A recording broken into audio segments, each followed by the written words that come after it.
Well, welcome back to Welcome back. The Intentional Marriage. Yes. Dennis and Susan Wells here with you. And today we're going to actually launch into our book Yes. and all that it contains. Yes, going to start with chapter 1, marriage myths. And what about myths? Well, if you hear something enough, whether it's the truth or not, you tend to believe it. And myths are very much like that. So we're going to talk about those today and probably bust up a few. So we'll be right back.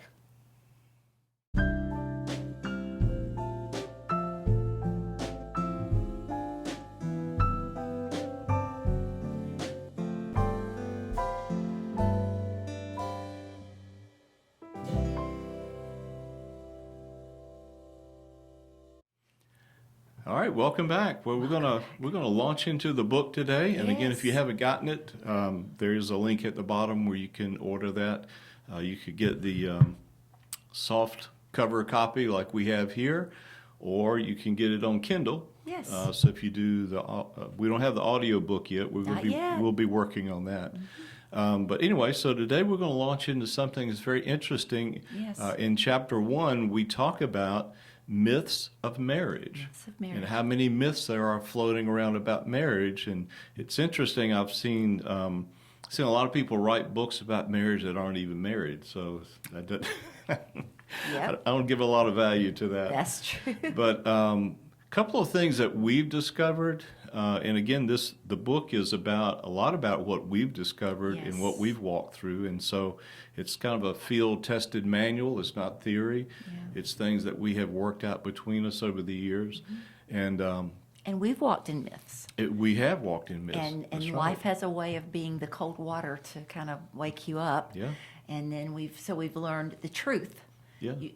Is found in the Word of God. Mm-hmm. And we found the truth, and it's just kind of caused us to see things through that lens and be able to recognize, kind of like they say in banking terms, if you really want to be able to identify a counterfeit, you study the real. Yeah, Yeah. that's right. So one of the myths that we talk about in the book is titled "I fell in or I fell out of love." And so when the picture that comes to mind is kind of like you're driving down the interstate and you hit a pothole all of a sudden and it blows your tire up. Right. Well, marriage really isn't like that. That's true. You don't really just fall in love or fall out of love. I know there are thousands of songs and poems and stories It's written. very romantic. Yeah, The it notion is. very Yeah, romantic. it's romantic, but it's not reality. No, it's not. I think, correct me if I'm wrong, I'll be glad to. is that we don't really fall in love. I think we fall in attraction. Yeah, sure. Something, we see someone, or for a female, we hear someone. A lot of times we see them, but we hear. It's for females, attraction has a lot to do with how we are made to feel. Yeah, and the falling in and out, I characterize in the book as more of a sliding in or sliding out, or more of a progression. In other words, like you said, that maybe initially an attraction to Yes. somebody, and you choose at that moment whether to pursue it or not. Right. And then that is a progression that takes place that may eventually lead to love at some point. Exactly. And the flip side is the same. The opposite is you have a thought about, for whatever reason, a negative thought about your marriage, and you start pursuing that. Right. And then you start sliding out of that love or progressing in that manner. Or that commitment. Yeah. Because really, love is about commitment. Right. It's a choice. It's absolutely a choice. And so God created us as free will beings, and Yes. we get to choose. We get to choose whether to serve Him or not. We get to choose whether to love somebody or not. Exactly. That's right. So we don't fall in or out of love. It's about it's about the choice we've made to follow a thought. Yeah, and I think one of the things I said in the book I thought was very, that we said, talking about that, is that love takes time, It does. and love is developed, and love is a choice. Yes. Like we it just is. said. So the falling in and falling out is a myth, and it's more of a choosing to pursue Exactly. either positive or negative in the Yeah. relationship. And to be committed once you're in. Yeah, that's right. Okay, so the other myth that we have in the book is called "You Complete Me." talking about romantic. I mean, that's you I complete me. know that's in so many anniversary cards, Yeah, I was isn't trying it? to think. There's a movie. There is a particular movie that's used a lot. Oh yeah, But so basically, when you say that you complete me, what you're saying is God created me in such a way that I have a deficit. right. Well, we do have a deficit, but it's not about another person that fills Right. it. It's about God. Yeah, it's a filling that. spiritual deficit. Exactly. So as far as finding somebody that completes me, what that means is then I become immediately codependent. Exactly. Yeah. Don't you think it has more to do, instead of completing, it's more of a complimenting? Exactly. Well, here's the thing I tell people all the time. You want to be healthy and whole yourself, Yes. right? You want to be in a good place yourself, and then you find somebody, you choose to be with somebody because Yeah. you want to be, not because you have to be. Right. And then that person adds to your life. Absolutely. They add value to your life. So they don't complete your life, they actually add to your life. And because Exactly. of that, then that puts you both in a healthy place. Exactly. And I can honestly say I'm a much better person because of you. Oh, same here. I mean, Yeah. because there are areas where I'm very weak in and you're very strong in. Yeah, and you taught me how to make a bed the right way. So, I mean, Those hospital corners. Yeah. We sometimes have fun when we're making the bed, and I'll say, "Did you make the hospital corner?" well, and the other thing I share with couples is we want to embrace what each of us Yes. brings to the relationship instead of resisting that. Exactly. That's right. And I think that's kind of how we operated our first 20 years, or at least for me, it was resisting what you had to bring to the relationship, bring to the table. Yeah.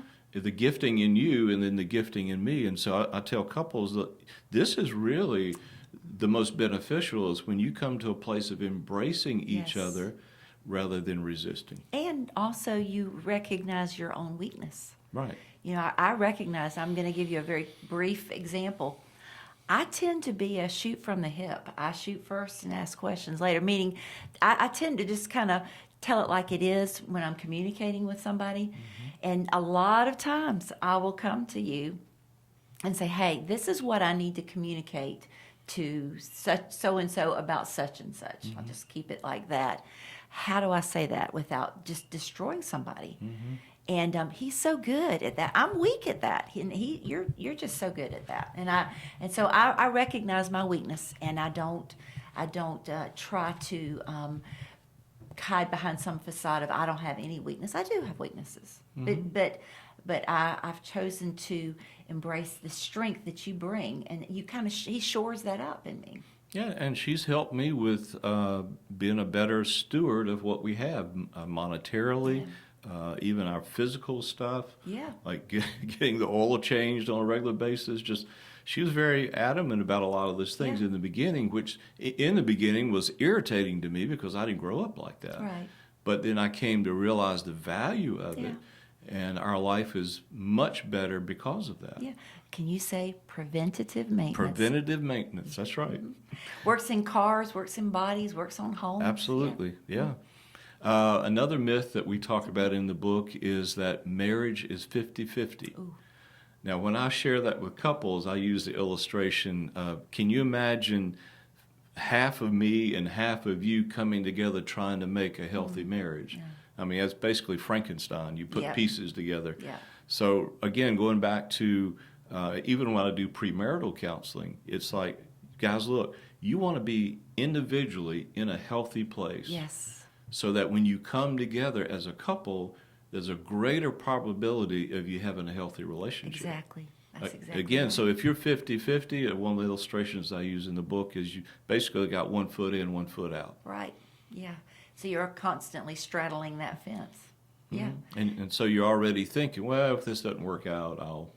But see, if you, Susan mentioned commitment. If you're Yeah. not all in, Right. as our favorite coach Dabo says, if you're not all in, it's going to be a rocky relationship. It sure is. It sure is. And so, I think what you mentioned a moment ago about being a whole person, and that's letting Jesus be what completes you. You know, you have your own relationship your own, that you own your own relationship with the Lord. And I decided a long time ago, this is not going to happen, but I made the decision. If Dennis chooses to walk away from Jesus, I am not. I won't walk away from Jesus. Because really, we're married to him first, right? And that's what he's part of that. He's part of our marriage. The most important part of our marriage is Jesus. And I was just going to take a moment and just reference. I saw when I was going to work many years ago down a road that I traveled every day. There were these two oak trees, and I was just fascinated. They grew up side by side, and over time, one of them grew in the direction of the other. And it was a beautiful illustration. And I have plants in the home, and sometimes I like to just take one and it's begun to grow towards the sunlight, and I'll turn it the other way just because I know that eventually that plant's going to turn again. If we're both turned towards the Son of God, then we're going to be growing in the same direction.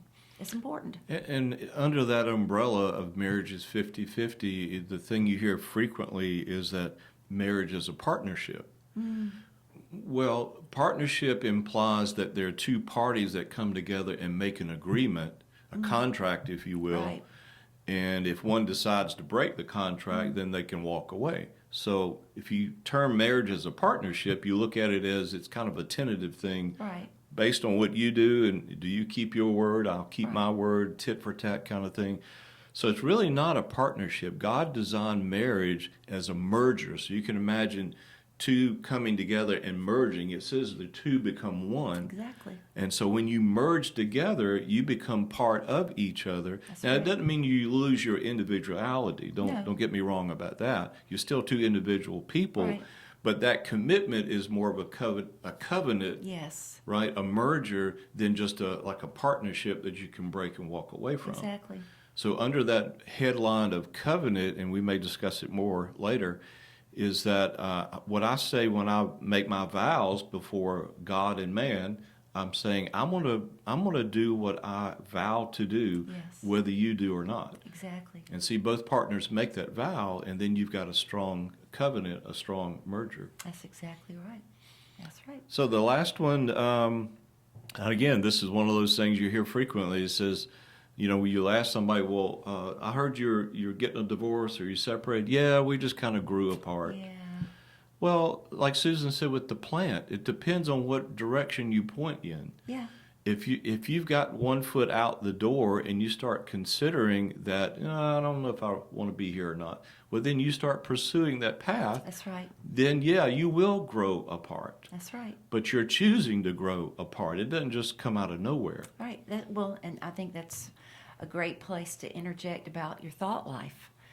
That Paul talks about in Corinthians or Ephesians. It talks about the weapons of our warfare not being carnal, but mighty through God to the pulling down of strongholds. And then he talks about taking every thought captive to the obedience of Christ. So when those thoughts come along, and let me just say, I don't remember who it was that made this quote or made this statement, but they said, you cannot keep a bird from flying over your head, but you can keep the bird from making a nest in your hair. And so thoughts are just going to come your way. And then the enemy, the accuser of the brethren, comes along and accuses you because you had the thought. That's when you have to say, you know what? I just cast that imagination down. I'm going to take my thoughts captive so that when you have a thought, you grab it, you bring it before the Lord, or you bring it into alignment to see, does this align with what God's word says? And if it doesn't, then you have to eject or evict that thought. You say, nope, I'm not partnering with that thought. You're going to get out of my mind. I am not going to give you any place. Yeah, and in a previous episode, we were talking about prayer and the pivotal piece it plays in your relationship, your marriage. And one of the things that we noticed Many years ago, yeah, 20 plus. many years ago, we would walk and pray in the morning. Every day. Every day kind of became our rhythm, and then life got busy. Really busy. And we just kind of stopped doing that. And, over time, it was like we just really lost touch with each other. Yeah. That was kind of our touch point every morning. It really was. To walk and talk and pray. and it ended up being a very terrible situation that we had to walk through in our marriage. And so what Which we is part of our testimony. it is. And so Yeah. what we discovered is that was part of the growing apart, because anytime there are gaps in your relationship, Right. it's going to continue to widen or get bigger. And so Yes. what you want to do is minimize the gaps in your relationship by, spending time with each other, praying for each Right. other. I have couples that come to see me kind of like where we are, empty nesters. Our kids are grown and gone, but We're enjoying this season of our life. and because we've been intentional about it. Exactly. We've been intentional about preparing for this season of life. A lot of couples don't do that. That's right. And they've invested everything in their children, everything. Right. And so when the children are no longer there to be invested in, Right. then That's they right. look at each other and go, I'm sorry, what was your name again? Right. They don't know each other. Yes. And so now they're struggling to reconnect their relationship. And a lot of couples don't. They just choose to, we grew apart. Yeah. And so let's go our separate ways. Right. Right. But God never intended for it to be that way. Paul even talks about with regard to sexual intimacy in a marriage. He said, for a season, you may set that aside so that you can devote yourself to prayer, but don't do it for a long period of time, because it gives the enemy a way to have access and bring temptation in. So come back together again. And I think it's the same way in prayer. There's a level of intimacy that you walk in as a husband and wife when you come together as one and you come before the Lord. He just continues to make us more one, more united. And I personally believe that the most powerful prayers on the planet are between a godly husband and wife. They're powerful because in the natural, you become one, and then you layer on top of that, or intermingle with that oneness that happens when you pray together and you come into the presence of God together.